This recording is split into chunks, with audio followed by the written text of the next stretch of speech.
My name is Ernestine Wells, and I am 67 years old.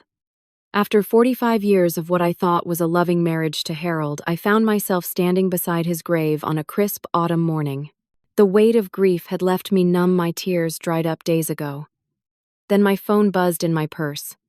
The message I read made my blood run cold. I am still alive. I am not in the coffin. Before I tell you how my world shattered that day, let me know where you are watching from. Hit that subscribe button if you have ever felt that gut-wrenching moment when everything you believed suddenly feels like a lie. Before that fateful day at the cemetery, I had what most people would call a perfect life.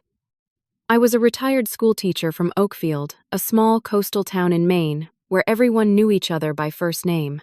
Our Victorian house on Maple Street, just 3 blocks from the Atlantic, was our pride and joy. Harold and I had spent 15 years renovating it room by room, creating the perfect place to grow old together. Harold worked as an investment consultant for Blackwood Financial, a prestigious firm with offices along the East Coast. He was respected in his field, known for his meticulous attention to detail and unwavering ethics. At least, that is what I always believed. His clients trusted him with their life savings, and he took that responsibility seriously. So seriously that he often brought work home, spending hours in his office with the door closed. We had one son, Thomas, who had married Jessica 7 years ago. Jessica was beautiful, accomplished, and always perfectly put together. She worked in corporate law and had a sharp mind that sometimes intimidated me. Harold never fully warmed to her, though he tried to hide it. "There is something calculated about her," he once whispered to me after a holiday dinner. I dismissed it as the natural wariness of a father who thought no woman was good enough for his son. Our life was comfortable. We had savings, a pension, and investments that would see us through our retirement. We had plans to travel through Europe the following spring. Harold had already booked a river cruise through France.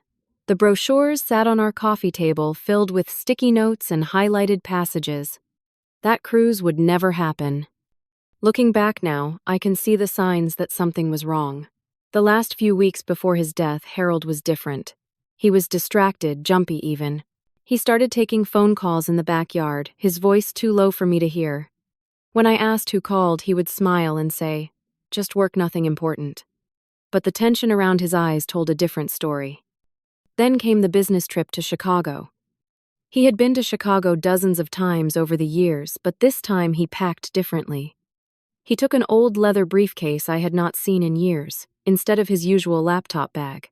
When I pointed this out, he simply shrugged and said he was feeling nostalgic.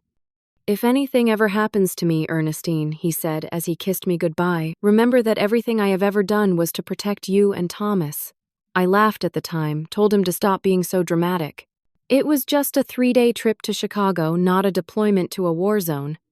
I noticed other oddities, too. Documents missing from his typically immaculate filing system. The safe in his office left slightly ajar one morning when he was always meticulous about securing it. Cash withdrawals from our joint account that he never mentioned.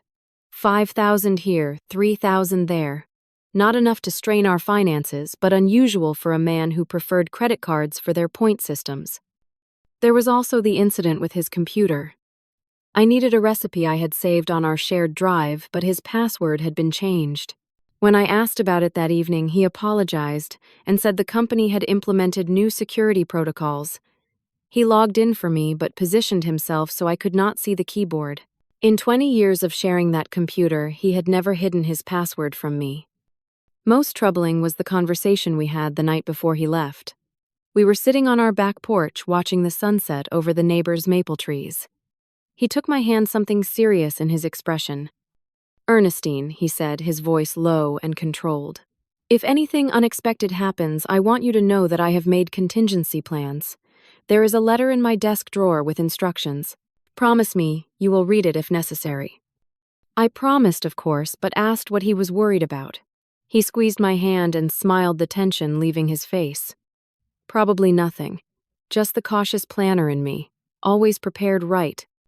The next morning he left for Chicago, and 3 days later I received the call that would change everything. My husband of 45 years was dead. A heart attack, they said. Alone in his hotel room, The Harold I knew was gone forever, or so I thought. The call came at 11:30 at night. I was already in bed reading a mystery novel when the phone rang. A hotel manager with a formal tone informed me that my husband had been found unresponsive in his room.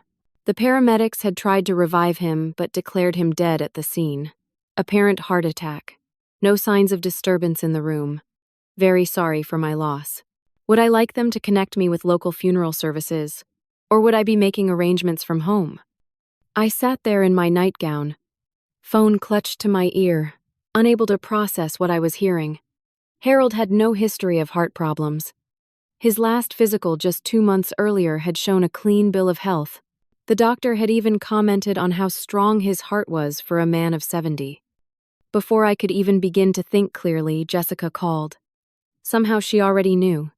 She said Thomas was too distraught to talk, but she would handle everything. The arrangements, the transportation of the body, the funeral details. She was so efficient, so composed. At the time, I was grateful. Looking back, I should have wondered how she learned of Harold's death so quickly. Within 24 hours, everything was arranged. A closed casket funeral at our local church, followed by burial in the family plot. When I asked about seeing Harold one last time, Jessica gently explained that due to the circumstances and the delay in transportation, a closed casket would be more appropriate. Again, I accepted this without question. Grief clouded my judgment. The funeral was small and quiet, just as Harold would have wanted. Our closest friends, a few colleagues from Blackwood Financial, Thomas and Jessica, of course. But there were others, too. Men in dark suits who stood at the back of the church, who nodded respectfully but did not approach me. I assumed they were business associates I had never met. Harold had clients all over the country.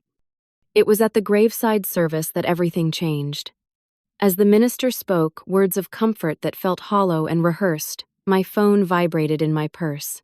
Normally, I would never check messages during such a solemn moment, but something compelled me to look. The message came from an unknown number. I am alive. I am not in the coffin. I nearly dropped my phone. A cruel prank, I thought, anger mixing with my grief. Who would do such a thing?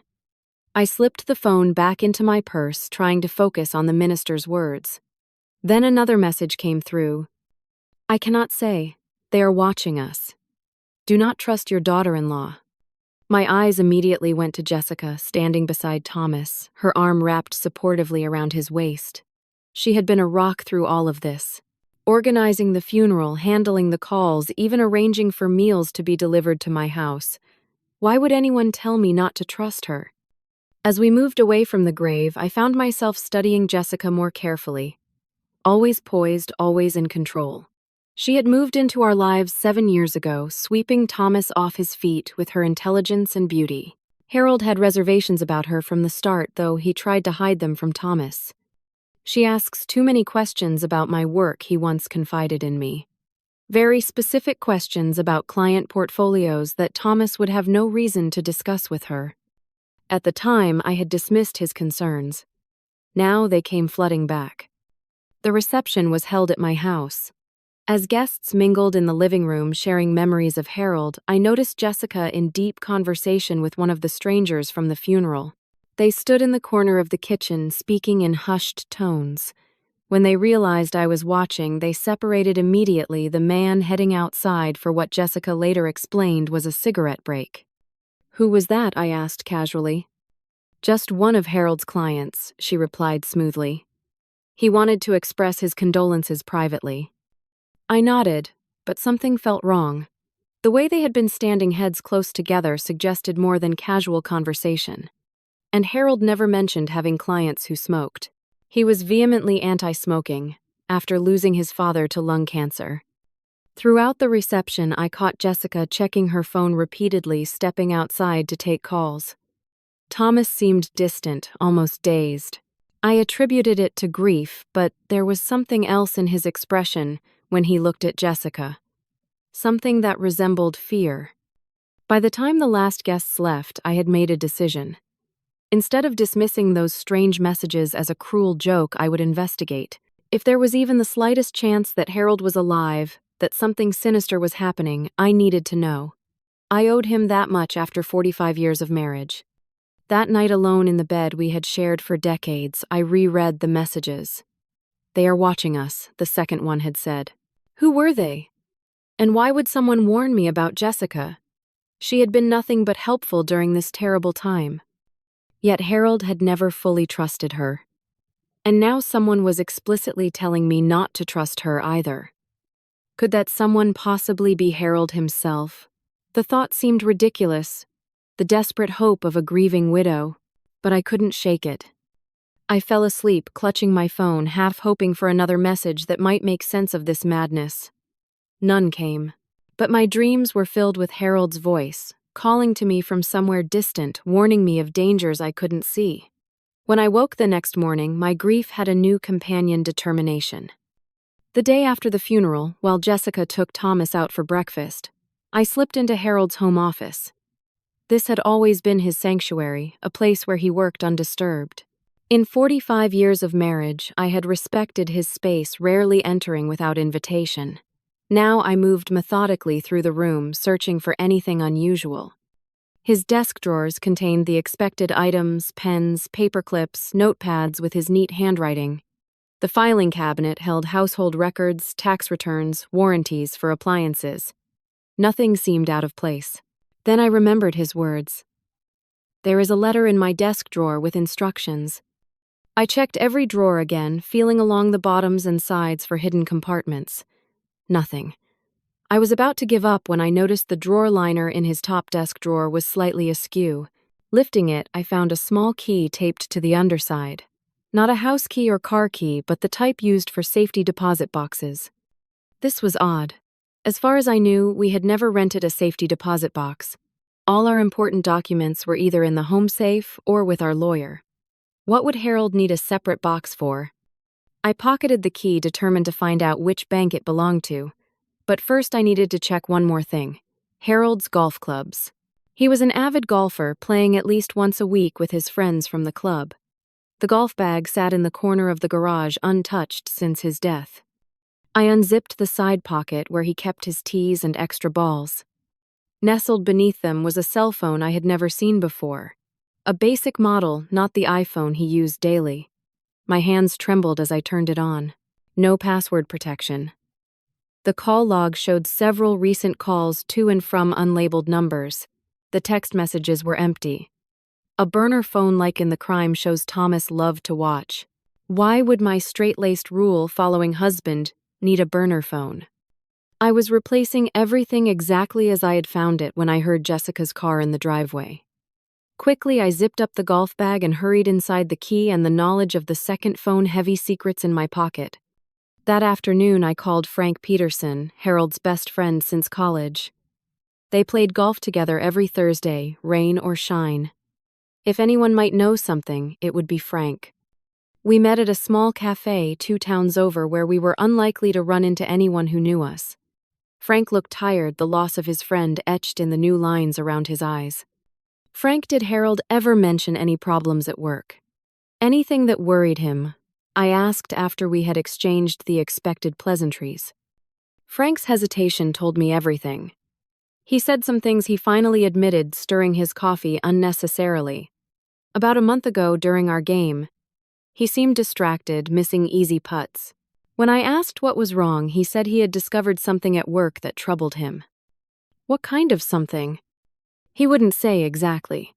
Just that he was looking into some discrepancies in client accounts. Said he might need to go to the authorities, but wanted to be sure first. Frank leaned forward. The last time we played 2 weeks before Chicago, he was different. Nervous. He asked me a strange question: if I needed to disappear, how would I do it? A chill ran through me. "What did you tell him?" I thought he was joking. I said something about witness protection. He got very quiet after that. Frank reached across the table and took my hand. "Earnestine, the day before he left for Chicago, he called me. Said if anything happened to him, I should tell you to look beyond the obvious." Those were his exact words. "Tell Earnestine to look beyond the obvious." I thought he was being melodramatic. Now I do not know what to think. As I drove home, Frank's words echoed in my mind. Look beyond the obvious. The safety deposit box key felt like it was burning a hole in my pocket. Meanwhile, Jessica had taken charge of Harold's affairs with alarming efficiency. She had already contacted his life insurance company, the bank, the investment firm. When I mentioned that I wanted to go through Harold's files myself, she smiled sympathetically. "There is no need to put yourself through that, Earnestine. Thomas and I can handle everything. You should focus on taking care of yourself right now." Thomas supported her, of course. But I noticed he would not meet my eyes when the subject of his father's business came up. He seemed uncomfortable fidgeting with his wedding ring, a habit he had whenever he was hiding something. The life insurance policy was another surprise. Harold had apparently increased his coverage significantly just 3 months ago. The payout was now $2 million, far more than I had expected. And Jessica seemed unusually interested in how quickly we could settle the claim. 2 days after my meeting with Frank, I made an excuse to visit Portland for the day. Instead, I drove to Chicago, a 6-hour journey that gave me plenty of time to think. The Grand Michigan Hotel where Harold supposedly died was an elegant old building in the financial district. I approached the front desk with a story about retrieving my husband's personal effects. The young woman at reception, Alicia, according to her name tag, checked the computer.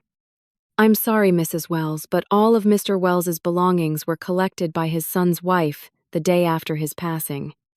This surprised me. Jessica was here in Chicago. Alicia nodded. She arrived the same day we found Mr. Wells. The police had already been called, of course. She lowered her voice. "I wasn't supposed to be working that shift, but I covered for a colleague. That is why I remember Mrs. Wells. She was very composed for someone whose father-in-law had just died. Can you tell me anything else about that day? About my husband?" Alicia glanced around to make sure no one was listening. "Well, this probably isn't important, but Mr. Wells wasn't alone the night before. He had dinner with a woman in the hotel restaurant. Not his daughter-in-law," she added quickly. "Someone else. They seemed to be having a serious conversation." My heart raced. "Do you remember what she looked like?" "Mid-50s, short gray hair, very professional looking. They sat in the corner booth for over 2 hours. She hesitated. "There is one other thing. According to our records, Mr. Wells checked out the next morning, at 9:15. But the paramedics were not called until almost noon." I struggled to keep my expression neutral. There must be some mistake. "My husband died in his room." Alicia shrugged. "That is what the record shows. Check out at 9:15. If Harold had checked out, how could he have died in his room? And who was the woman he met?" Questions multiplied, each more disturbing than the last. I thanked Alicia and left my mind reeling. On the drive back to Maine, I stopped at every bank I could find along the route, testing the safety deposit key. At the 7th Bank, a small regional chain just outside Boston, the key fit. The box contained a thick envelope with my name written on it in Harold's distinctive handwriting.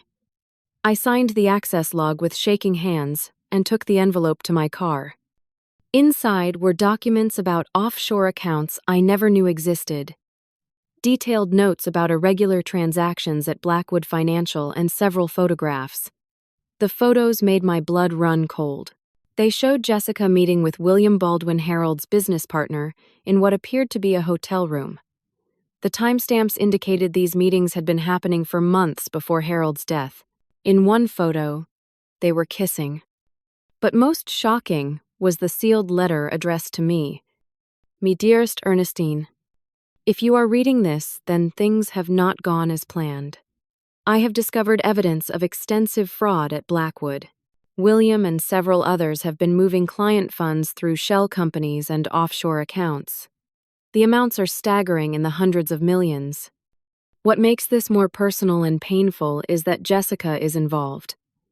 She was placed in Thomas's life deliberately to gain access to our family and monitor my activities. I do not believe Thomas knows anything about this. I have been gathering evidence for the SEC and FBI, but William suspects. My office was searched last week while I was at lunch. My home computer was remotely accessed. I have a plan B in case I am discovered before the investigation is complete. If anything happens to me, do not believe the official story. Trust no one, not even those who seem to be helping you.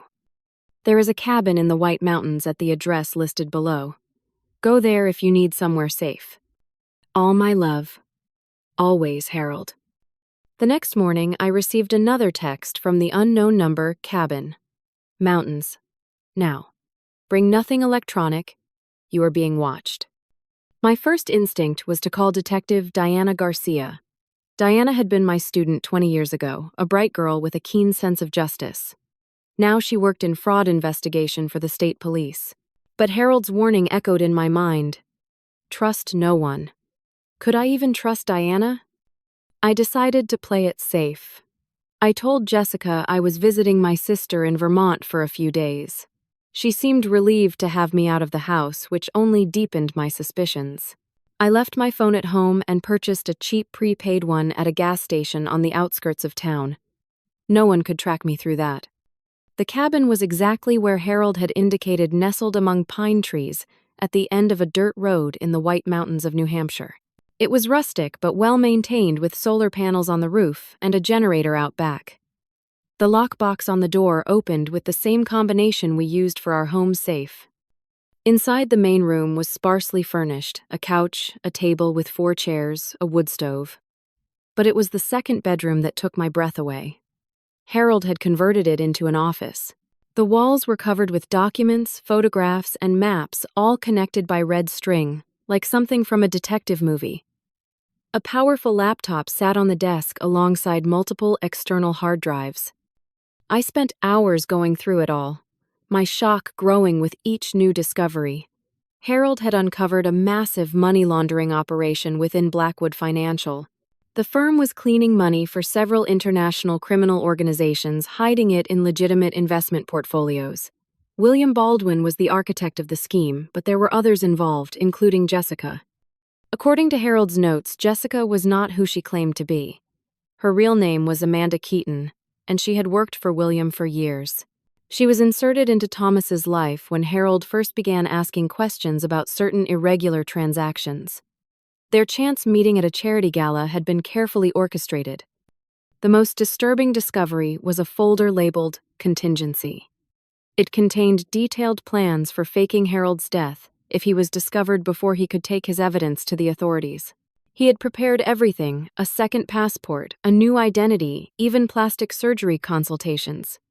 He had withdrawn cash over several months, storing it in this cabin for his escape. Had he gone through with it? Was Harold really alive? The evidence suggested he might be. But where was he now? As night fell, I heard a car approaching. Panic seized me. I quickly turned off all lights and moved to the window, pulling the curtain aside just enough to peek out. A silver sedan I didn't recognize pulled up next to my rental car. A man got out, his face obscured by the darkness. I reached for the shotgun Harold kept in the coat closet, loaded it as he had taught me years ago, and positioned myself behind the door. The footsteps on the porch were heavy, deliberate. Then a key turned in the lock. The door swung open. I raised the shotgun. "Mom, it's me. Don't shoot." Thomas stepped into the light, his hands raised. I lowered the gun, my heart pounding. "How did you find me? Did you follow me?" My voice was sharp with fear and suspicion. "Dad told me about this place last year. Made me memorize the location, said it might be important someday." Thomas closed the door behind him, checking the windows nervously. "We don't have much time. Jessica thinks I'm meeting a client in Portsmouth. She'll expect me back by morning." "Thomas, there's something you need to know about Jessica. She's not who you think she is." He gave a bitter laugh. "I know exactly who she is. I found out 3 weeks ago. Dad left me a letter, too, in my old baseball glove in the attic. I've been trying to figure out what to do." I showed him the evidence I'd found. He wasn't surprised, just increasingly angry. "I loved her," he said quietly. "Or the person I thought she was. How could I have been so blind?" "We both were. But now we need to know if your father is really alive." Thomas hesitated. "I don't know for sure. But 2 days before his heart attack, he called me. Told me to be ready for anything, and to protect you no matter what." He sounded scared, Mom. Dad never sounds scared. We spent the night going through Harold's research, piecing together the full scope of the conspiracy. William Baldwin and his associates weren't just laundering money, they were using Blackwood clients' identities to open fraudulent accounts. If their clients discovered the deception, they were threatened, or worse. 2 clients who had raised questions had died in accidents in the past year. In the morning, I made a decision. I'm going to contact Diana Garcia. We need help. Thomas agreed. But we should copy all this evidence first. Keep it in multiple locations. We worked quickly, scanning documents to a secure cloud storage Harold had set up, copying files to encrypted drives. As Thomas was finishing, his phone rang. Jessica. He put it on speaker. Where are you? Her voice was sharp. Your client said you canceled your meeting. Something came up, Thomas replied, trying to keep his voice casual. I'll be home tonight. You're with your mother, aren't you? There was something dangerous in her tone now. William said her car was spotted heading north yesterday. Jessica, what's going on? Why would William be tracking my mother? A long pause. Then, in a completely different voice, cold and professional. Don't come back to the house, Thomas. It's not safe for you anymore. You've made your choice. The line went dead. Thomas looked at me, his face pale. We need to leave. Now. We packed what evidence we could carry and left in Thomas's car, abandoning my rental. As we pulled onto the main road, we noticed a black SUV parked at the gas station, half a mile from the turnoff to the cabin. 2 men in suits were studying a map, but their attention snapped to us as we drove past. Don't speed up, I warned Thomas. Act normal. In the rearview mirror, I watched the SUV pull out onto the road behind us. Using the prepaid phone, I called Diana Garcia. She agreed to meet us at a state police barracks an hour away. We took a circuitous route, making random turns, doubling back occasionally. The SUV stayed with us for 20 minutes before dropping back. We thought we had lost them. We were wrong. As we approached the meeting point, another vehicle appeared, blocking the road ahead. The SUV reappeared behind us. We were trapped. Thomas swerved onto a side road, accelerating hard. The chase lasted 10 terrifying minutes before we managed to lose them in a residential neighborhood, cutting through a park and emerging on the other side. Shaken but safe, we finally reached the police barracks. Diana was waiting, concern etched on her face. Earnestine. What's going on? I took a deep breath. Diana, I think my husband faked his own death, and the people who wanted him dead are now after us. Diana Garcia listened intently as Thomas and I explained everything. The money laundering scheme at Blackwood Financial, Jessica's true identity, Harold's evidence gathering and apparent escape plan. When we finished, she was silent for a long moment. This matches some intelligence we've been gathering, she finally said. There's been an ongoing federal investigation into Blackwood for months, but they've been careful covering their tracks. She examined the documents we'd brought. This could be the break they needed. Diana made some calls, speaking in clipped professional tones. When she hung up, her expression was grim. I have good news and bad news. The good news is the FBI is sending agents to meet us. The bad news is they've had a wiretap on William Baldwin's phone. He sent people to search the cabin. And Jessica has filed a missing persons report on both of you, claiming you're mentally unstable due to grief, Earnestine, and that you've influenced Thomas. That's ridiculous, Thomas protested. Of course it is. But it complicates things. We need to move you to a secure location until the FBI arrives. Diana took us to a motel on the outskirts of town, checked us in under her name, and stationed a uniformed officer outside our door. Stay here. Don't use phones or internet. Don't even turn on the TV. I'll be back with the federal agents. After she left, Thomas paced the small room like a caged animal. I can't believe I married her. Slept beside her for 7 years. And all that time she was just using me to get to Dad. I sat on the edge of the bed, my mind racing through everything we'd learned. Something was still missing. The body, I said suddenly. If your father faked his death, whose body was in the coffin? Thomas stopped pacing. Maybe there wasn't one. The casket was closed. Jessica arranged everything. But the hotel said paramedics were called. Someone was declared dead. Someone who looked like Dad. Or maybe no one at all. Maybe the paramedics were part of it.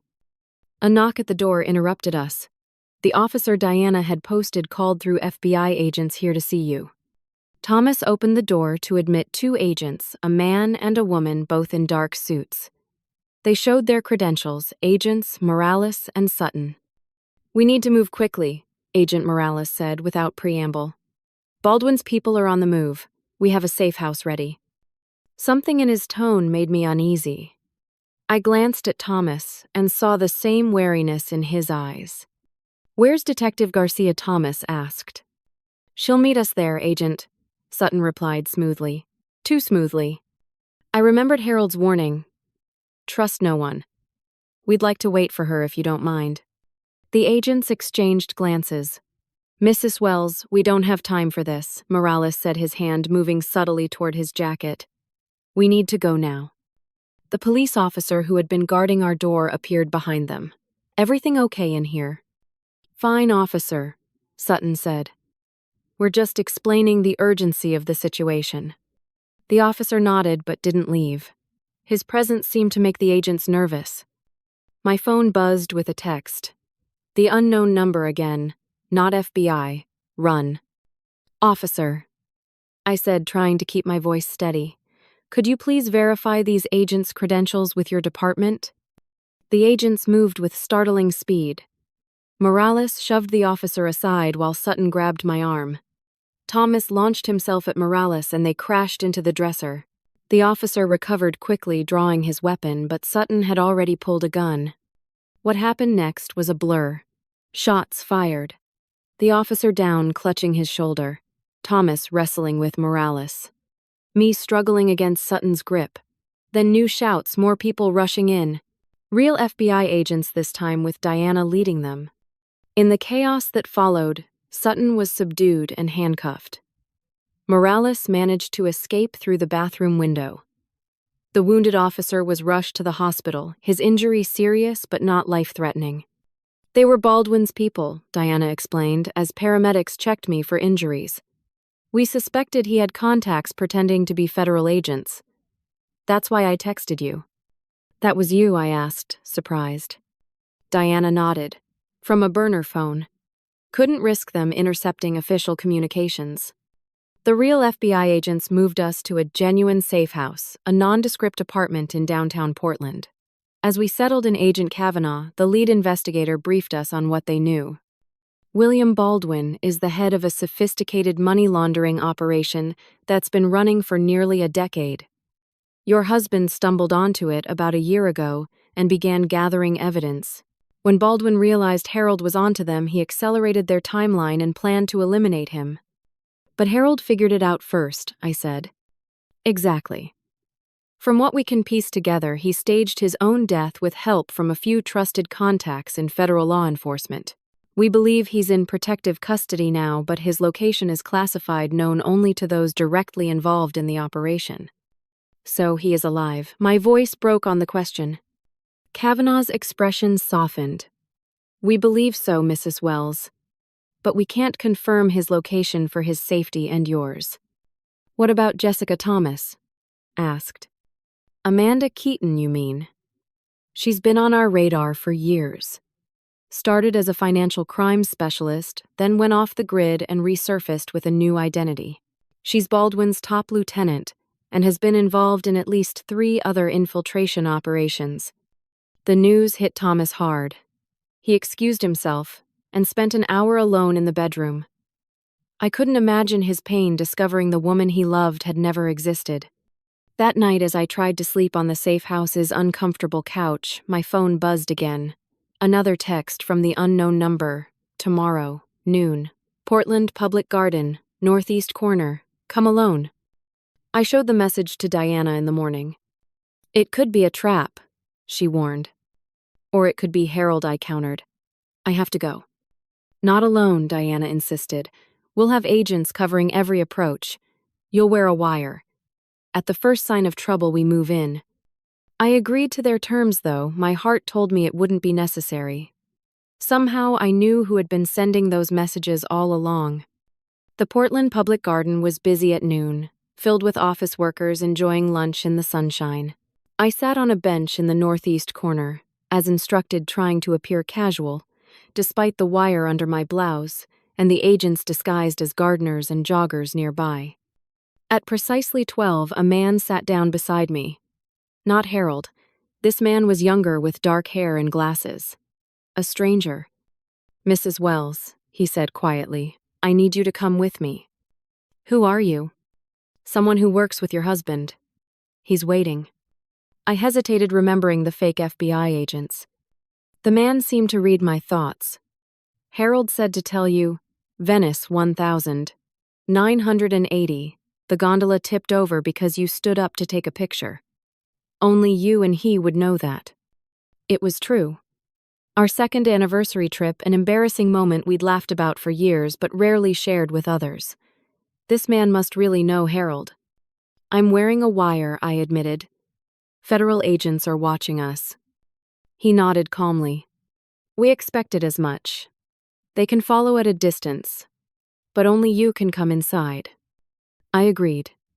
Diana protested in my earpiece, but I removed it and left it on the bench. The man led me to a nondescript van parked on a side street. I climbed in, my heart racing. We drove for 20 minutes, taking a convoluted route through the city. Finally, we stopped at a modest house in a quiet suburban neighborhood. The man led me to the door, unlocked it, and gestured for me to enter alone. The living room was simply furnished sunlight streaming through half-closed blinds, and there, standing by the window, was a figure I thought I'd never see again. Not Harold exactly. This man had gray hair instead of Harold's silver white, different glasses, a beard. But those eyes, the way he held himself, the slight tilt of his head as he turned toward me, these were unmistakably my husband's. "Ernestine," he said, his voice cracking with emotion. I couldn't speak, couldn't move. Then he smiled, that special smile that had always been just for me, and I knew without doubt. "Harold," I whispered, and fell into his arms. Harold and I held each other for what felt like hours but must have been only minutes. When we finally separated, I had 1,000 questions but couldn't form a single one. He led me to the couch, and we sat down, still holding hands as if afraid the other might disappear. "I'm so sorry," he began, "for putting you through this, for not telling you. There was no other way." "You let me think you were dead," I said, the hurt finally surfacing through the joy of seeing him. "I mourned you. I stood at your grave. It had to be real, your grief. They were watching you every moment. If you had known, you would have been in even more danger." He squeezed my hand. "Believe me, it was the hardest decision I've ever made." Harold explained everything. How he had discovered discrepancies in certain accounts a year ago. His initial investigation that led him to uncover the money laundering operation. The moment he realized William Baldwin, his partner of 20 years, was behind it all. "And Jessica, you suspected her from the beginning." He nodded. "Something was off about her, the way she pursued Thomas so aggressively. I hired a private investigator last year. He discovered her connection to William 3 months ago." "Why didn't you tell Thomas?" "I tried subtly at first. He was in love, wouldn't hear anything against her. Then I planned to show him the proof, but by then they knew I was investigating. I had to move quickly." Harold had contacted an old college friend who worked for the FBI's Financial Crimes Division. Together, they developed the plan to fake his death and get him into protective custody while the Bureau built their case. The heart attack in Chicago was staged. The hotel manager and paramedics were federal agents. There was no body, just an empty coffin. William and his associates needed me dead to protect themselves, and this gave them what they wanted while keeping me safe. But why didn't the FBI arrest Baldwin immediately? Why this elaborate charade? William is just one node in a massive network. The Bureau wanted to identify all the players, follow the money trails completely. A premature move would have alerted others who might have escaped. Harold's expression darkened. "I never imagined they would target you and Thomas directly. When I heard about the missing persons report, I knew I had to make contact." We were interrupted by a knock at the door. Harold tensed, then relaxed when his associate called through. "It's time." He turned to me. "The FBI is ready to move on Baldwin and Jessica. They have enough evidence now thanks to what you and Thomas found at the cabin. But I need your help with one last thing." Anything I said without hesitation. "We need to draw Jessica out, get her to incriminate herself on record. She's too careful otherwise, and her lawyers could help her escape justice." The plan they proposed was dangerous but elegant in its simplicity. I would contact Jessica, claim I had found additional evidence at another location Harold had told me about, evidence that implicated her and William, but could be destroyed for a price. Her greed and self-preservation instinct would do the rest. Diana Garcia and the FBI team arrived at the safe house an hour later. They were shocked to see Harold alive but quickly incorporated him into the operation. Thomas arrived soon after his reunion with his father, even more emotional than mine had been. "I was so angry," Thomas admitted through tears. "I thought you'd abandoned us." Harold embraced him tightly. "I would never abandon you. Everything I did was to protect you both." With everyone in agreement, we set the trap. I called Jessica from a new burner phone. I know everything I told her when she answered. "About you, about William, about what you did to Harold." "Ernestine," she replied, her voice professionally concerned. "Where are you, Thomas? And I have been worried sick." "Drop the act," I snapped. "Harold told me about the lake house, about what's hidden there." A pause then, in a completely different tone. "What exactly did he tell you?" "Enough to know it's worth a lot to you and William. Enough to trade for our safety."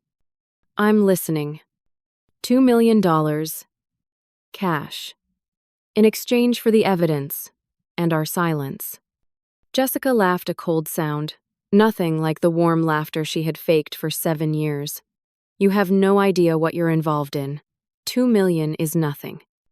3 million then. Tonight, just you and William.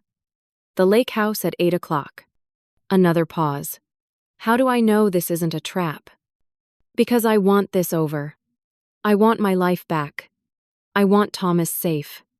"Thomas made his choice," she said dismissively. "But I'll talk to William. Don't do anything stupid before then, Ernestine." The lake house was an FBI property wired for sound and video, with agents positioned throughout the surrounding woods. Thomas and I arrived first, making sure our presence was visible from the road. Harold and the FBI team remained hidden. At 8:15, a black SUV pulled up the gravel driveway.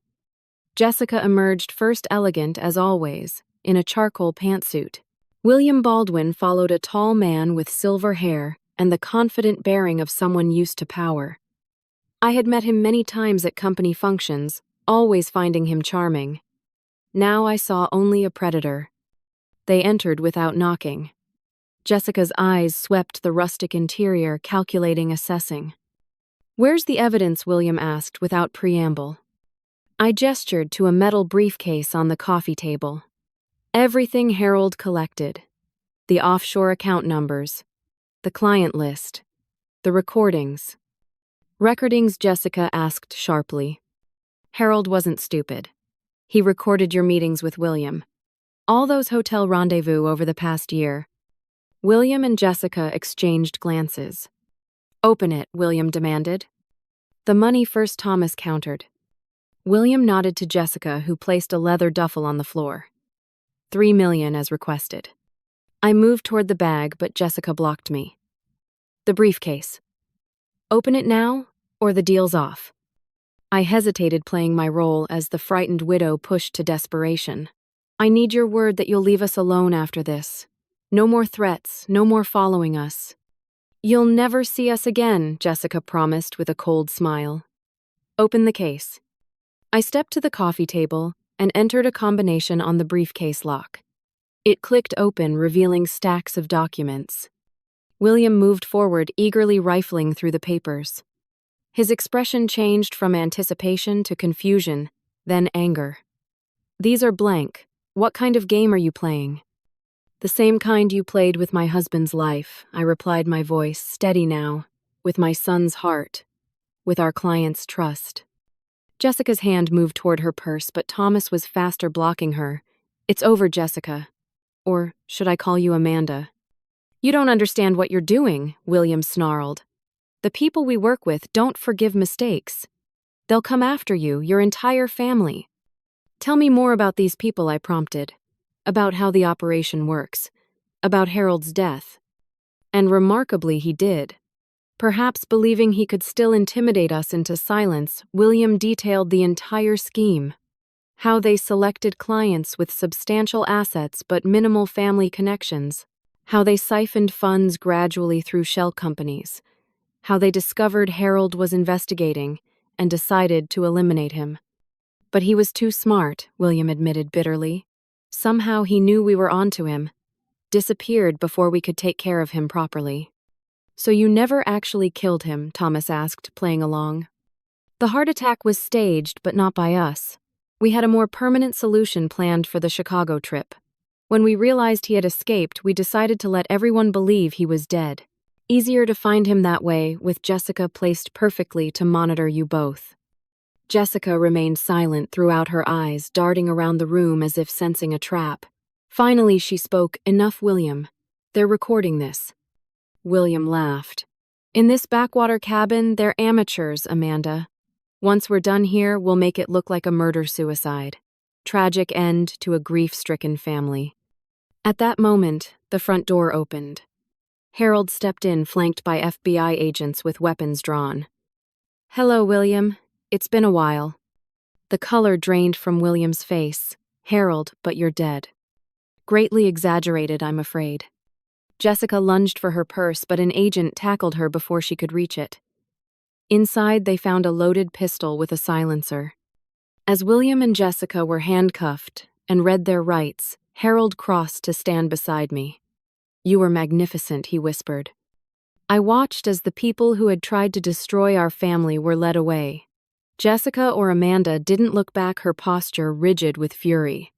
William seemed suddenly older, diminished by the loss of his power. Diana approached us as the agents secured the scene. "We've got them dead to rights.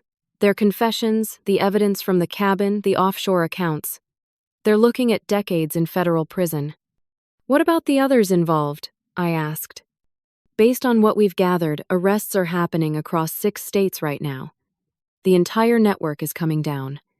That night, back at the safe house, Harold, Thomas, and I sat together in the small living room. The reality of our situation was finally sinking in. "What happens now?" Thomas asked. "To us." "To you, Dad." Harold sighed. "I'll need to testify. There will be trials, probably appeals. The people behind this won't go down without a fight." "Will you need to stay in protective custody?" I asked, dreading the answer. He took my hand. "For a while, yes. But not alone this time. If you're willing, both of you can join me. New identities, new location, at least until the major players are behind bars." Thomas was silent for a long moment. "I need to think about it. My whole life has been a lie for 7 years. I don't know if I'm ready to start over with another one." I understood his hesitation.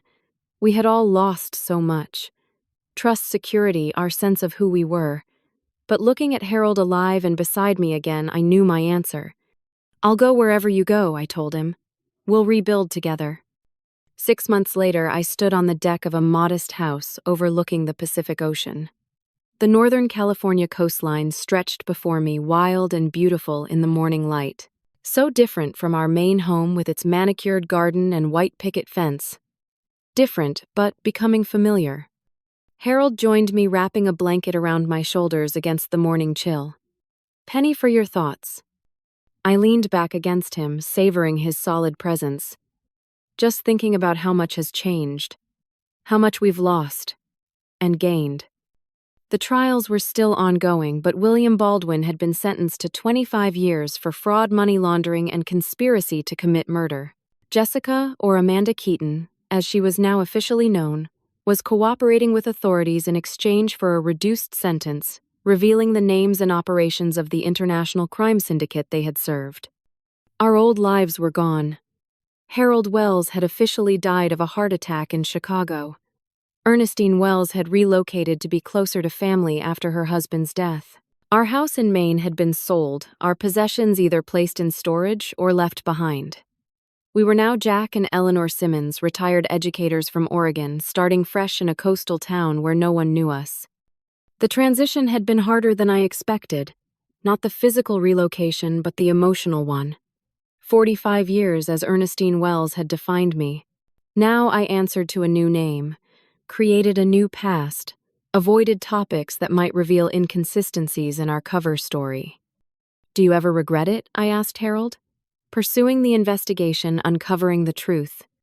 He was quiet for a moment, his gaze on the horizon. "Sometimes I regret the way I handled it.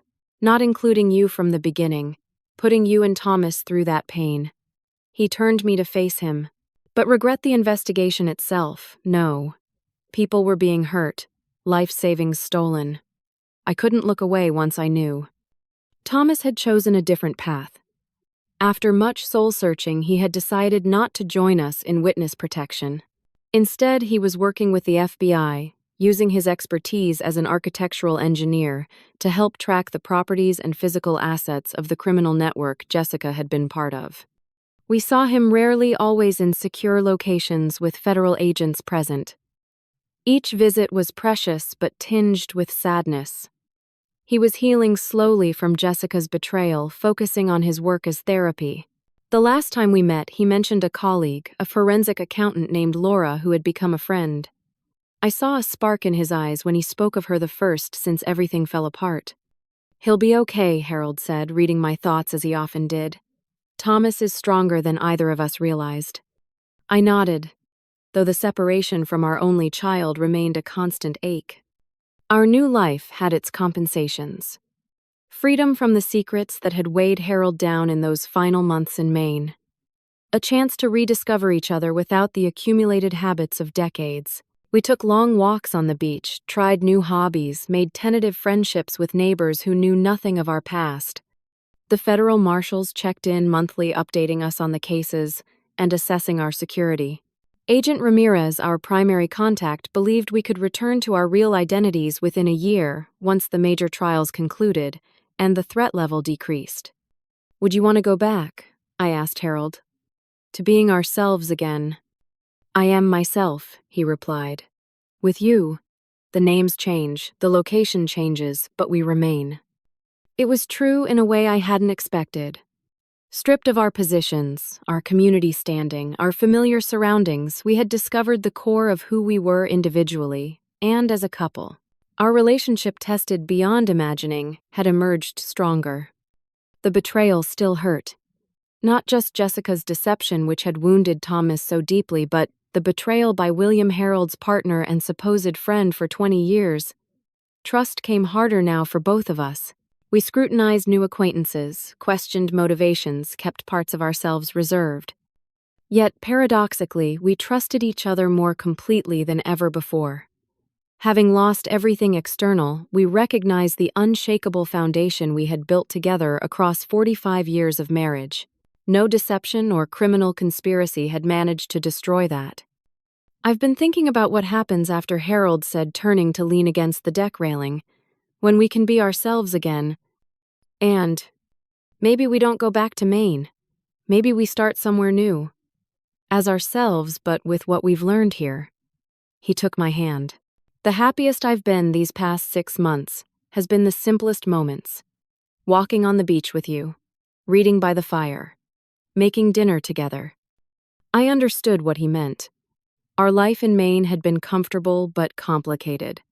Social obligations, community responsibilities, the trappings of success.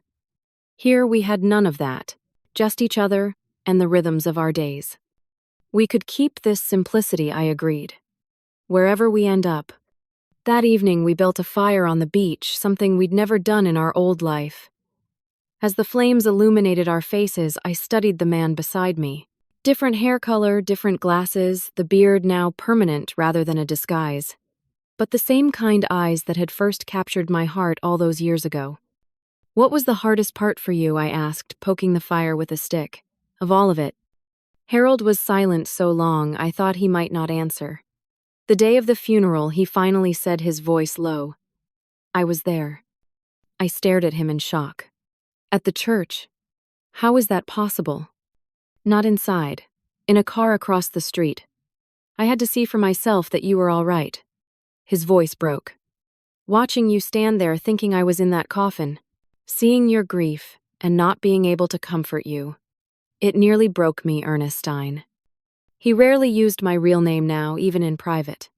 Hearing it opened something in me, a well of emotion I had kept contained through all the chaos and change. I felt so betrayed when I learned the truth, I admitted. Not just that you had let me believe you were dead, but that you hadn't trusted me enough to include me in the plan. It wasn't about trust, he insisted. It was about protection, and your reactions needed to be genuine. If Jessica had suspected you knew I was alive, you would have been in immediate danger. I knew he was right logically. But emotions aren't logical. I understand why you did it. But understanding doesn't erase the hurt. No, he agreed softly. It doesn't. We sat in silence watching the flames dance. The healing between us was ongoing, a daily choice to move forward together rather than dwell in past wounds. The strangest part, I said after a while, is that I'm grateful in some ways. Not for the danger or the fear or the separation from Thomas. Never for that. But for what we discovered through it all.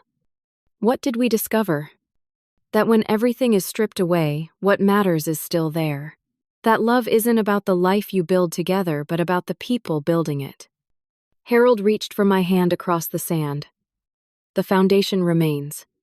As the fire burned down to embers, I thought about the journey that had brought us here. The devastating text message at the funeral. The investigation. The confrontation. The painful choices and necessary sacrifices. Through it all, we had found our way back to each other, different but unbroken. I don't know what our future holds. Whether we'll return to being Harold and Ernestine Wells, or remain Jack and Eleanor Simmons.